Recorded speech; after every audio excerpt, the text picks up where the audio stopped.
अघोरी गोष्टी करू नयेत, त्याच्यामुळे पण त्याचे दुष्परिणाम होतात. म्हणून जसा आपल्याला नैसर्गिकरित्या जसा अभ्यास तुम्ही करू शकता, नॅचरली जेवढा अभ्यास करू शकतात तेवढाच करावा. म्हणजे 8-8 15-15 तास अभ्यास केल्याने अभ्यास होतो असं नाही, किंवा रात्रभर अभ्यास. काही लोकांची अशी असते संकल्पना किंवा आपण सकाळी अभ्यास करायचा, रात्री शांत असतो. मी ऐकलंय माझ्या शालेय जीवनात पण की रात्री सकाळी अभ्यास चांगला होत नाही, रात्री हालचाल कमी असते, लोक नसतं. माणसाने सकाळी जागा असावा आणि रात्री झोपावं, हा नियम लक्षात ठेवा. त्याच्या विरुद्ध कधीच जाऊ नका. आणि पुढचा मुद्दा असा की तुमचे आई वडील, तुमचे जे पालक आहेत, हे तुम्ही जेव्हा परीक्षा देत असता 10वीची, ते तुमच्यावर पण कसं चिंतित असतं, हो की नाही? तर त्यांना तुम्ही विश्वासात घेऊन तुम्ही तुमचा अभ्यास कसा चाललाय, तुम्ही अभ्यास कशा पद्धतीने करतात, तुमची आतापर्यंत किती प्रगती, हे तुम्ही त्यांना सांगावं. तर त्यांची चिंता दूर होऊन काय होतं, त्यांचा पण हातभार तुमच्या यशामध्ये आणखी लागू शकतो. त्याच्यावर पुढचा मुद्दा असा की कधी कधी अभ्यास करताना काही लोकांना काय तरी फार झोप येत असते, तर तुम्ही जॉगिंग करावं, सायकलिंग करावं, गाणं ऐकावं. हे सगळे असे मिसलेनियस काही गोष्टी त्या पण तुम्ही करा.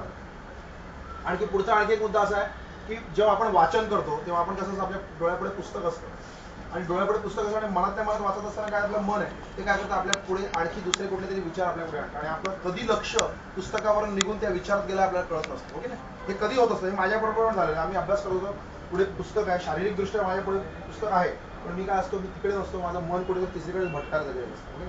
त्यामुळे काय करायचं, तर तुमचा जो जे वाचन असतं ते वाचन म्हणजे मोठ्याने वाचून तुम्ही अभ्यास केलेला हा चांगला असतो. आणि शेवटचा मुद्दा असा ह्याच्यामध्ये, तर सतत अभ्यास करून, फार आपण परीक्षा जवळजवळ की सतत अभ्यास करून करून आपल्याला काय होतं, मानसिक थकवा येतो, आपल्या अभ्यासाबद्दल काय होतं, घृणा उत्पन्न होतं. तर त्यावेळी आपण काय करावं, तर श्वसनाचे काही व्यायाम करावे. म्हणजे कसं करावं, तर तुम्ही दीर्घ श्वास नाकाने घ्यायचा आणि अंग शिथिल करायचं, म्हणजे अंग पहिलं सैल करावं आणि तो श्वास नाकाच्या द्वारे करायचा. 4-5-7 वेळा करत नाही तर तुमचा लक्षात ठेवा, तुमचा जो तुम्हाला आलेला कंटाळा आणि तुम्हाला जो मानसिक तुमचा थकवाला दूर होऊन तुम्हाला परत अभ्यासामध्ये काय होऊ शकतो, फायदा होऊ शकतो. हे सगळं मानसिक विचार म्हणजे मानसिक जे हे असतात, म्हणजे सायकोलॉजिस्ट असतात, त्यांनी हा विचार करून मांडलेले काही मुद्दे तुम्हाला फायदेशीर ठरू शकतो. आता पुढचा मुद्दा असा की परीक्षेची तुम्ही सगळ्यांनी अभ्यास केलेलाच आहे, पण तुमची परीक्षा आता 22 तारखेला किंवा मार्चला कधी असेल, तर 15 दिवस पूर्वी तुमच्या परीक्षेची सगळी प्रत्येक विषयाची काय झाली पाहिजे, उजळणी झाली पाहिजे, ओके? आणि त्याच्या व्यतिरिक्त तुम्ही काय केलं पाहिजे, वेगळ्या वेगळ्या प्रश्नपत्रिका असतात त्या पण तुमच्या सोडवून झाल्या पाहिजे. त्याच्याने तुम्हाला काय होतं, फायदा होऊ शकतो. आणि त्याच्या आणखी एक पुढचा मुद्दा असा आहे की शेवटच्या वेळी कधी अभ्यास करू नये. काही मुलांना सवय असते, काय असतात ते मुलं शेवटच्या परीक्षेच्या दारात उभे आहेत, वर्गाच्या बाहेर उभे आहेत आणि त्यांचं असं काहीतरी वाचणं चालू असतं, अरे हा इम्पॉर्टंट आलं, हे मला मिळालं, हे मिळालं. असं कधी करू नका. शेवटचे 1 ते 2 तास शेवटी अभ्यास करूच नाही. 1 तास तर शेवटी परीक्षा तुमचा 12ला असेल तर 11ला अभ्यास सोडायला पाहिजे, त्याच्यावर पुढे पण सोडला पाहिजे खरा म्हणजे. तर कसं असतं माहिती तुम्हाला, त्याच्यामुळे आत्मविश्वास तुमचा जास्ती वाढतो. पण ऐन वेळी अभ्यास केल्याने काय होतं, ऐन सेकंदाला, ऐन मुवमेंटला परीक्षा आहे तुम्ही असं वाटत असेल, तुमचा आत्मविश्वास कमी होत असतो. त्यामुळे शेवटच्या क्षणापर्यंत अभ्यास करू नका, त्याला काहीतरी गॅप ठेवा.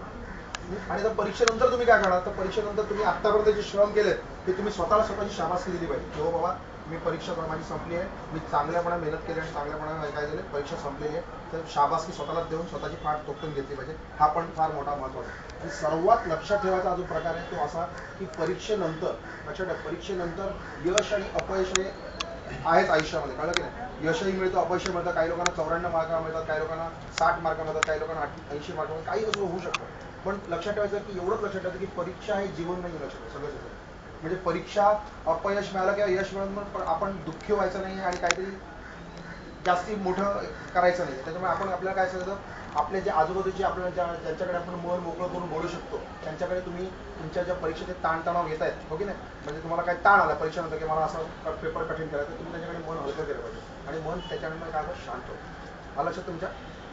हे सांगून तुम्हाला मी धन्यवाद करतो याच्याबद्दल, माझं ऐकल्याबद्दल. आणि हे तुम्ही सगळं पत्रक वाचून घ्यावं. याच्यामध्ये परीक्षेची तयारी आहे, अभ्यास करण्याचं तंत्र. तर आता तुमचा अभ्यास करण्याचं तंत्र तुम्ही हे करूनच झालं. त्याच्यानंतर आता पुढे 11वी 12वी किंवा आणखी पुढे तुम्ही काय पुढे आयुष्यामध्ये वाटचाल कराल तर तुम्ही काय करायला पाहिजे, हे अभ्यास करण्याचं तंत्र हे तेव्हा वापरू शकाल तुम्ही. आणि शेवटचा जो मुद्दा आहे त्याच्यामध्ये युजफुल कोर्सेस आफ्टर 10, म्हणजे तुम्ही टेक्निकल बोर्डाचे काही 10वी नंतर जे डिप्लोमा आहे, डिग्री आहे, 11वी 12वी कसं करायचं त्याच्याबद्दल टोटल याच्यामध्ये माहिती आहे की तुम्ही त्याचा फायदा करू. लक्षात. आता हे झाल्यानंतर मी तुम्हाला फक्त आणखी थोडंसं ब्रीफिंग करतो. हे जे तुम्हाला जे पत्रक तुम्हाला वाटलंय ते महाराष्ट्र राज्य ज्ञान महामंडळाने वाटलेलं आहे. तर त्यांचं तुम्हाला माहिती आहे, सगळ्यांना महाराष्ट्र राज्य ज्ञान मंडळ माहीत असेल, पण त्यांना NSCIT सगळ्यांना माहिती आहे, ओके. MSCIT म्हणजे Maharashtra state certificate in information technology. Okay ना. हा जो MSCIT कोर्स हा कसला कोर्स आहे तर हा संगणक कोर्स आहे. महाराष्ट्र शासनाने पुरस्कृत केलेला काय आहे MSCIT संगणक कोर्स आहे. हा 40 लाखापेक्षा जास्ती लोकांनी काय केला, याचा अनुभव केला. याच्यामध्ये मोठे वयाने मोठे असलेले लहान तुमच्या शाळेची मुलं सगळ्यांनी हा अनुभव केलेला. ओके ना. तर हा कोर्स महाराष्ट्र शासनाने पुरस्कृत असा आहे. आणि तुम्हाला आणखी सांगायची महत्त्वाची गोष्ट म्हणजे अशी की आजकालच्या जगामध्ये, आजकालच्या तुमच्या कुठल्याही जीवनामध्ये संगणक हा काय म्हणतात अपरिहार्य. म्हणजे ह्याच्याशिवाय तुम्हाला काय ऑप्शन नाही दुसरा कुठला. संगणकाशिवाय कुठेही माणूस प्रगती करू शकत नाही. तुम्ही आता तुमचं शालेय जीवन आहे, 10वीपर्यंत तुम्ही शिकलात. ओके ना. आता तुमचं 10वी नंतर 11वी 12वी तुम्ही व्यावसायिक जगणार. कोणी चार्टर्ड अकाउंटंट होईल, कोणी डॉक्टर होईल, कोणी वकील होईल, कुठल्याही व्यवसायात. पण कुठल्याही व्यवसायात जा, तुम्हाला काय पाहिजे, संगणकाची साथही पाहिजे. आणि संगणकाची साथ म्हणजे कुठली, तर तुम्ही संगणक जे मेन जे मुद्दा जो फंडामेंटल गोष्ट म्हणतो म्हणजे जो पाया, हा तुमचा काय असला पाहिजे, अगदी तुमचा स्ट्रॉंग असला पाहिजे. त्याच्यासाठी MSCIT हा कोर्स करा. MSCIT कोर्सची वैशिष्ट्य काय तर हे तुम्हाला सांगतो. तर MSCIT कोर्समध्ये काय आहे तर MS ऑफिस. आता नवीन जे MS ऑफिस 2003 तुम्ही आतापर्यंत पाहिलं असेल. आता MS ऑफिस 2007 आलेलं आहे. त्याच्यामध्ये MS ऑफिस 2000 मध्ये वर्ड, एक्सेल, पॉवर पॉईंट सगळं 2000. MS ऑफिस 2003 आणि MS ऑफिस 2007 नवीन जे आलेलं आहे त्याच्यामध्ये भरपूर तफावत आहे. म्हणून तुम्ही MS ऑफिस 2007 शिकलं पाहिजे. त्याच्यामध्ये तुम्हाला फार काही नवीन नवीन गोष्टी, फार काही ॲडव्हान्स गोष्टी तुम्हाला शिकायला मिळतील. त्याच्यानंतर आता ऑपरेटिंग सिस्टम सगळ्यांना पाहिजे. कम्प्युटरमध्ये ऑपरेटिंग सिस्टम असतं. ओके. त्याला विंडो XP म्हणून तुम्ही आतापर्यंत विंडो 98 ऐकलेलं आहे. आता नवीन आलेले विंडो विस्टा, ते पण या अभ्यासक्रमामध्ये MSCIT. मला काय लक्षात तुमच्या. मग त्याच्यामध्ये ॲडव्हान्स इंटरनेट प्रचंड काही काही गोष्टी आहेत. आता तुम्हाला उदाहरण दाखवून सांगतो की तुमच्या घरी काहीतरी कार्यक्रम आहे. त्या कार्यक्रमामध्ये तुम्ही काहीतरी फोटो काढले आजकाल सगळे असे फोटो काढतात. ओके. डिजिटली फोटो डिजिटली काढतात. आता ही तुम्हाला तुमचा कुठेतरी मित्र महाराष्ट्राच्या बाहेर राहतो, कोणतरी अमेरिकेमध्ये राहतो, असं कुठे राहतो, त्याला तुम्ही फोटो पाठवत बसाल का, प्रत्येकाला वेगळी वेगळी कॉपी नाही. तर तुम्ही काय करणार, ईमेलने पाठवता. त्याच्याही व्यतिरिक्त आला पिकासा वेब वर्ल्ड म्हणून आला. त्या पिकासा वेब वर्ल्ड मध्ये काय करतो, मग सगळे फोटो तुम्ही त्या पिकासा वेब वर्ल्ड जे आहे गुगलची साईट त्याच्यावर तुम्ही अपलोड करू शकता. म्हणजे त्याच्यावर पाठवू शकतो. तिकडे एकदा अपलोड झाले की त्याची एक लिंक येते. त्याच्यावर काय असतं, त्याला अटॅचमेंट असतं. त्या टिक तुमच्या फ्रेंडला पाठवून द्यायची. त्या फ्रेंडने फक्त टिक मारलं तर पुरे त्याला अख्खा चक्क तुमचे फोटोग्राफ दिसू शकतो. जे व्हिडिओ क्लिपिंग पण तुमचं दिसू शकतो. म्हणजे आजकाल जग हे जवळ आले. पण या सगळ्या गोष्टी तुम्ही कशाने करू शकता, तर तुमचा पाया पहिला काय असला पाहिजे, मूलभूत पाया पहिला काय स्ट्रॉंग असला पाहिजे.